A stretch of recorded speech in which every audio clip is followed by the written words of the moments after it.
नमस्ते, मैं आपकी मंजू पांडे अपने यूट्यूब चैनल में आप लोगों का स्वागत करती हूँ। एक मजेदार चुटकुला नाच गीत लेके आई हूँ। आप लोग को कैसा लगेगा प्यारा प्यारा कमेंट करके बताना। चैनल पे नया है तो सब्सक्राइब करना, वीडियो को लाइक करना, शेयर करना और फुल वॉच करके देखिएगा, सुनिएगा। अपना प्यार दुलार आशीर्वाद हमें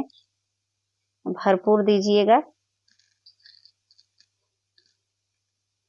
मार नहीं हरे के तनव मोर जठनिया झरही, मार नहीं हरे के तनव मोर जठनिया झरही, मोर जठनिया झरही, मार नहीं हरे के तनव मोर जठनिया झरही, मोर जठनिया झरही, मार नहीं हरे के तनव मोर जठनिया झरही, करई हम से झगड़व मोर जठनिया झरही, करई हम से झगड़व मोर जठनिया झरही, मोर जठनिया झरही, मोर जठनिया झरही, करई हम से झगड़व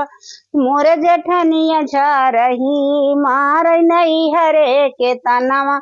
मोर जठनिया झरही। आंगने के रूठली दलनवा में गईली, आंगने के रूठली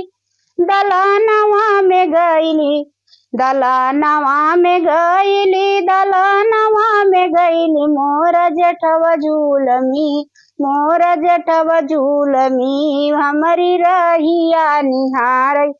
मोर जेठव झूलमी, हमारी रहिया निहार, मोर जेठव झूलमी, मार नहीं हरे के तनवा मोर जेठनिया झरही, करई हम से झगड़व मोर जेठनिया झरही, करई हम से झगड़व मोर जेठनिया झरही।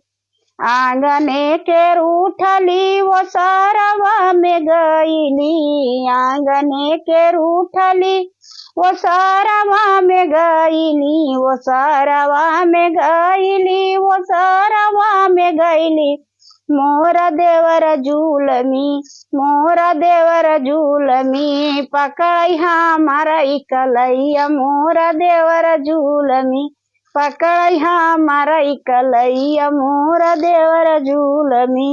मारई नहीं हरे के तनवा मोर जठनिया झरही, मारई नहीं हरे के तनवा मोर जठनिया झरही, करई हम से झगड़व मोर जठनिया झरही,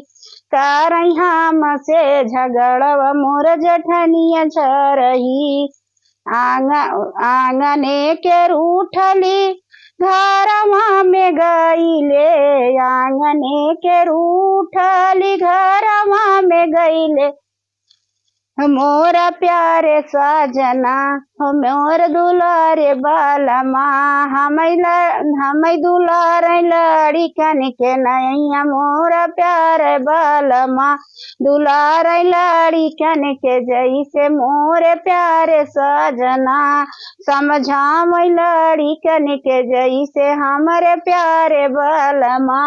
समझाव लड़ी कन के जैसे, हमारे प्यारे सजना, मार नहीं हरे के तनवा मोर जठनिया झरही, करई हम से झगड़व मोरी जठनिया झरही, करई हम से झगड़व मोरी जठनिया झरही।